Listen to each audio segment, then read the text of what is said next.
Hey everyone, and welcome to this explainer. Today, we're unpacking a truly fascinating and honestly kinda shocking contrast in the modern motorsport world. We're talking about the massive divide between Formula One and MotoGP. If you follow racing at all, you know both of these sports have incredibly rich histories. But right now, well, they're experiencing two completely different realities. We're going to break down this great motorsport divide using recent data, circuit trends, and some brutally honest insights from the absolute biggest legends in two-wheeled history. Let's get into it.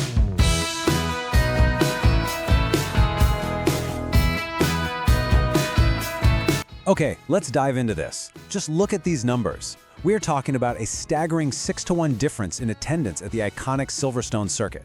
In July 2026, Formula One pulled in a record-breaking, absolute monster of a crowd, close to 600,000 fans over the weekend. Now compare that to the 2025 British MotoGP, which actually saw a year of decline, bringing in just over 99,000 spectators. And you know what's wild here? F1 completely packed the house even in a year where general enthusiasm around the actual on-track racing product was frankly at one of its lowest points. Section 1. The F1 versus MotoGP popularity gap.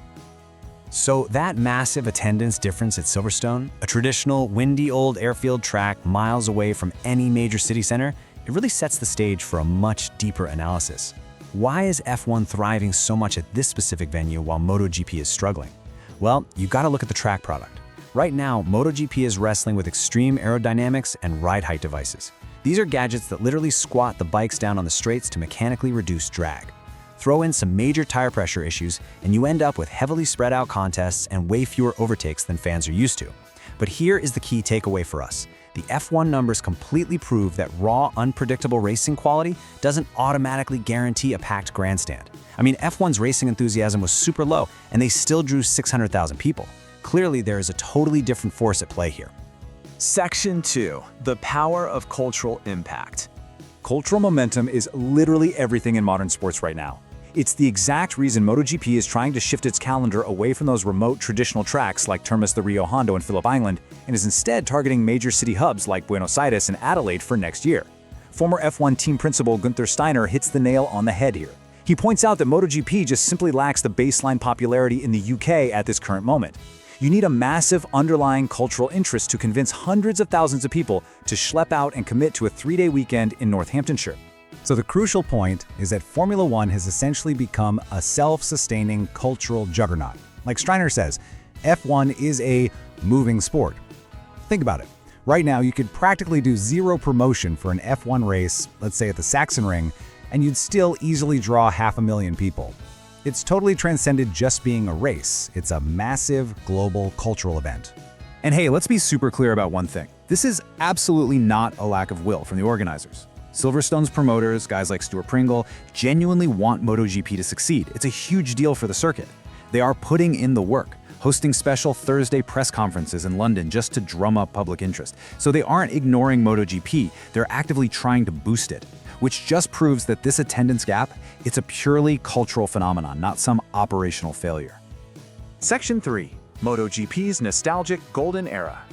This whole situation really drags us back to a time when MotoGP had absolutely unquestionable cultural dominance, and that was driven by massive, larger-than-life personalities.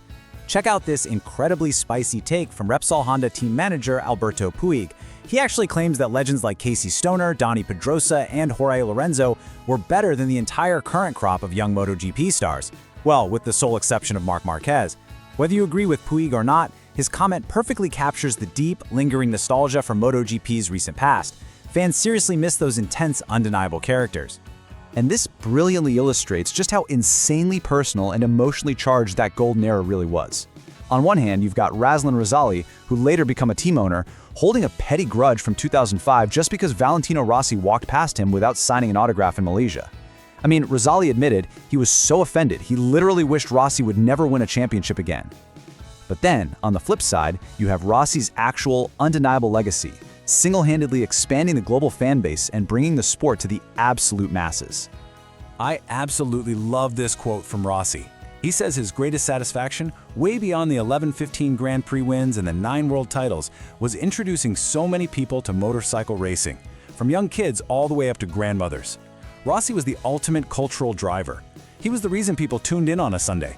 And his immense gravitational pull is exactly the kind of magic MotoGP is desperately struggling to replace today. Section 4. 2 wheels to 4 wheels. So what's happening right now in the whole motorsport ecosystem is that the very icons who built MotoGP's golden era are being pulled straight into the four-wheeled world. Just look at Rossi's current ambitions. The biggest name in MotoGP history is now a factory BMW driver in the GT World Challenge Europe.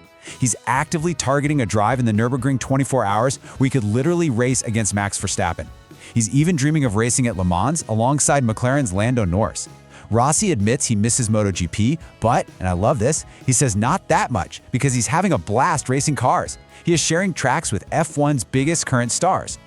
And it's definitely not just Rossi.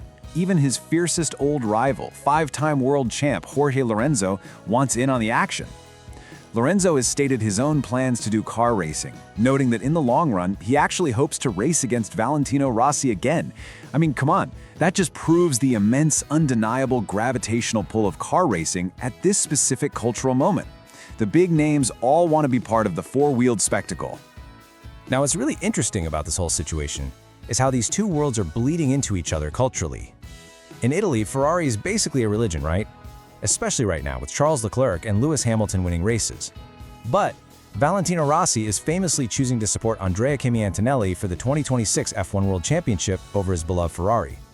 Antonelli has won 5 of the 9 races so far this season and is actually leading his Mercedes teammate George Russell by 25 points in the standings. So why would Rossi turn his back on the Ferrari religion to support a Mercedes driver?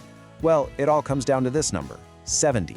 It has been over 70 years since Alberto Ascari became the last Italian Formula One world champion, way back in 1953. Rossi is a pure driver fan, and he is heavily invested in seeing his fellow countrymen finally break that 7-decade drought. It just goes to show how deeply F1 storylines are capturing the attention of even MotoGP's absolute greatest deity. So that brings us to our final thought. With Formula One completely packing out royal circuits without even breaking a sweat, and MotoGP's biggest, most culturally impactful legends literally driving off into the four-wheeled sunset, we have to ask, what will it actually take for MotoGP to reclaim its cultural crown? Can the new technical regulations in 2027 fix the racing? Or does the sport simply need a new, transcendent superstar to capture the world's imagination once again? It's a massive question for the future of motorsport. Thanks so much for joining me for this explainer, and we'll see you on the next lap.